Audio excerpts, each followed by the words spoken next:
Por que Khabib Nurmagomedov é o segundo colocado no ranking peso por peso do UFC? Por que segundo esse ranking, ele só não é melhor do que o John Jones? De resto, ele é melhor que todo mundo. É porque vão com a cara do Khabib, porque acham ele bonitinho, ou porque, sei lá, o Khabib pediu, ou o Khabib pagou pra estar ali, ou é por merecimento, é porque o cara luta bem. Enfim, eu vou dar aqui a minha opinião e os meus dados do porquê eu acho que o Khabib estar ali. Antes até da gente falar sobre o UFC em si, o Khabib foi campeão de sambo, né, em 2009, 2010.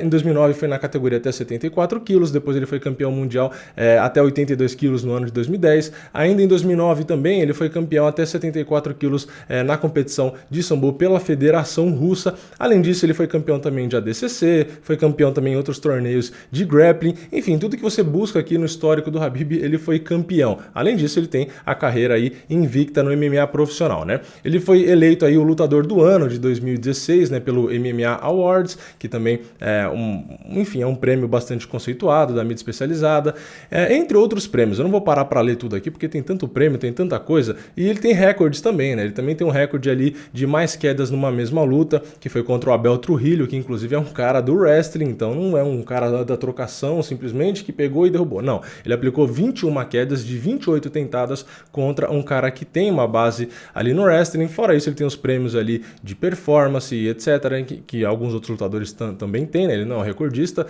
Ele foi campeão em peso leve, como eu disse, na categoria mais difícil, entre outras coisas. Mas o que eu quero falar aqui é sobre o cartel dele, mas não só sobre, ele ganhou, perdeu, o cara é bom, o cara é ruim, enfim, não vou entrar nisso. Eu quero entrar aqui principalmente na dominância, porque o cartel a gente já sabe, ele nunca perdeu, né? Só que não só não perdeu, ele praticamente não perdeu nenhum round na carreira, né? Ele só perdeu um round para o Conor McGregor, todo o restante da carreira nem round ele perdia. Isso lembrando também que ele fez uma boa sequência aí de lutas, né, no UFC, e eu vou ler aqui algumas das lutas que ele fez no UFC e que ele acabou vencendo. Todas as lutas que eu vou falar aqui já foram no UFC, que é o maior evento de MMA do mundo, então só tem os caras, em teoria, os melhores, né? Então, vamos pegar aqui um exemplo. Por exemplo, o Khabib Nurmagomedov versus Thiago Tavares, que foi lá em 2013, em janeiro. O Khabib enfrentou o Thiago Tavares, ele conectou 22 golpes, tomou apenas 2 e ele conseguiu ali o nocaute técnico, né, com apenas 1 minuto e 55 segundos. Então, ele conseguiu passar com tranquilidade, né? Tomou 2 golpes na luta e conseguiu nocautear ali,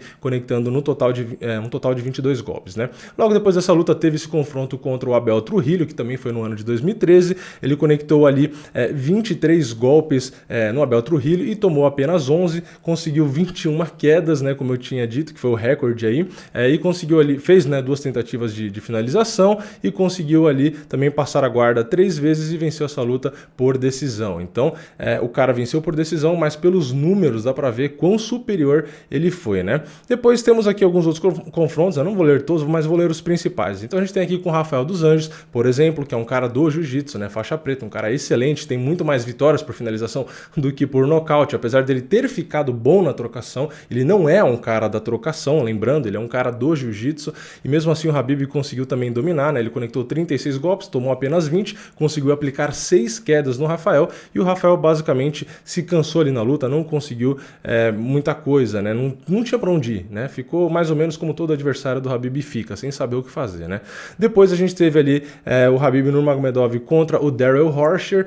O Khabib conectou ali apenas 75 golpes e foi atingido 6 vezes. O cara tomou 6 golpes e conectou 75. Fora isso, ele aplicou 2 quedas e também tem 7 ali passagens de guarda, né? Então, um domínio completo, e ele venceu essa luta por nocaute técnico no segundo round com 3 minutos e 38 segundos. Então, em menos de 2 rounds, ele conseguiu esses 75 golpes e passar o carro aí, né? Depois disso, ele pegou o Michael Johnson, ele conectou 94 golpes e tomou apenas 19. Fora isso, ele aplicou 2 quedas, conseguiu ali a finalização. Então, ele venceu no terceiro round ali com 2 minutos e 31 segundos. O Michael Johnson, que é um bom trocador, inclusive conectou bons golpes ali no Khabib, mas depois disso ele sofreu, né? Depois o Khabib pegou o Edson Barboza, um dos melhores trocadores, se não o melhor trocador do UFC, né? É difícil a gente avaliar isso, mas muita gente acha ele o melhor trocador do UFC, e foi mais um monólogo, né? O Khabib conectou aí 89 golpes, tomou apenas 25, e ainda o Khabib conseguiu 4 quedas e dominou a luta ali por completo, vencendo por decisão. Então, mesmo Edson Barboza tendo muito talento ali para trocação,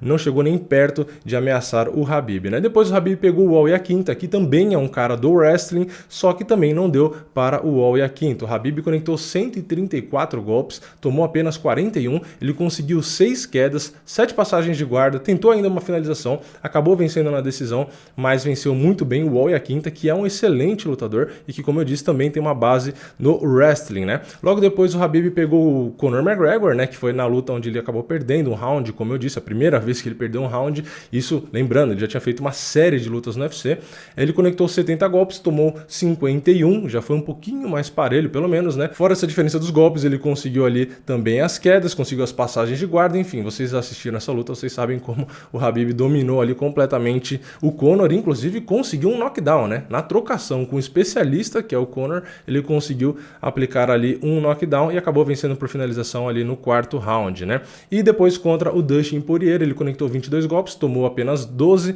o Poirier, que também é um cara muito bom, muita gente inclusive achava que ele venceria, né, o Khabib, só que não deu, inclusive Dustin Poirier, lembrando, venceu o Max Holloway, tudo bem que o Max Holloway subiu de categoria, mas o Dustin Poirier é um dos melhores nomes, estava numa fase excelente, mas também não deu, né? Acabou tomando 7 quedas ali, no chão também foi completamente dominado e acabou sendo finalizado. Teve a oportunidade dele de finalizar, mas não conseguiu, né? O Khabib sobreviveu muito bem ali, foi muito calmo, inclusive eu achei que ele ia ser finalizado, mas aguentou. E agora o Khabib pega o Tony Ferguson, que também é um cara ali que tem uma trocação boa, que tem também um jogo de jiu-jitsu, enfim, tem muitas armas ali também que pode tentar, quem sabe, vencer o Khabib e talvez descer o Khabib nesse ranking peso por peso, né? Mas eu acho o Khabib favorito, né, para esse confronto, assim como as bolsas de apostas. Acho o Tony Ferguson um cara muito bom, acho que tem sim os riscos ali, mas o Khabib Nurmagomedov para mim é um lutador real, né? Eu assistindo ele lutar, né, não levando em consideração, porque muita gente às vezes vai avaliar o lutador assim, né? Ah, o cartel,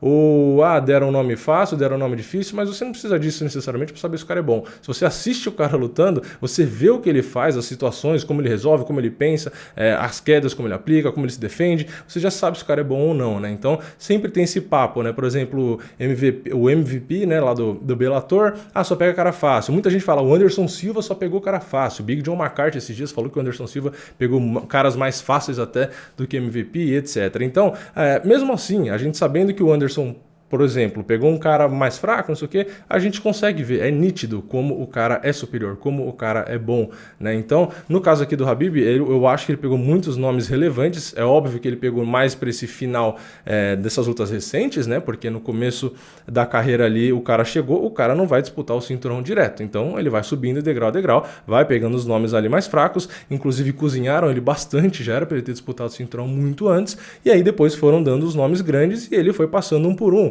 Começou ali no Michael Johnson, que já é um cara que estava bem ranqueado, venceu, pegou o Edson Barbosa, que também já estava bem ranqueado, depois pegou o Al Iaquinta pelo cinturão, depois pegou o McGregor, que era o campeão, agora vai pegar o Tony Ferguson, que já era para ter pego, então assim, estão colocando todo mundo que tem ali, os maiores tubarões que tem na categoria mais difícil estão jogando pro cara e o cara tá vencendo todo mundo. Então eu acho sim que ele merece estar ali apenas atrás do Jon Jones e, como eu já disse em outros vídeos, na minha opinião, ele está atrás do Jon Jones, mas pode ser provisoriamente. Pode ser que a gente tenha uma mudança aí, quem sabe ele não passa, enfim. Eu acho que se o Khabib conseguir vencer o Ferguson e talvez aí, quem sabe, mudar de categoria, porque eu acho que uma coisa que faria ele passar o Jon Jones no ranking peso por peso seria ele se tornar campeão em outra categoria, porque o Jon Jones não fez isso. Então, se o Khabib, vamos supor, defende o cinturão contra o Tony Ferguson e acaba mudando de categoria, né, sei lá, subindo ou descendo, enfim, conseguindo um outro cinturão, pode ser que ele acabe pulando aí o Jon Jones e se tornando o primeiro desse ranking peso por peso. Enfim, é uma briga boa, dois caras que para mim são realmente excelentes e que na minha opinião merecem a posição nesse ranking peso por peso. São dois lutadores excepcionais. Mas enfim, essa é a minha opinião. Comenta aqui embaixo se você concorda comigo, se você acha que o Khabib realmente é um cara bom, dominante e que merece estar na segunda posição desse ranking peso por peso, ou se não, se você acha que ele tem que estar mais para baixo ou fora do ranking, enfim, deixa sua opinião aqui embaixo. Eu vejo vocês na próxima. É nóis, valeu, falou!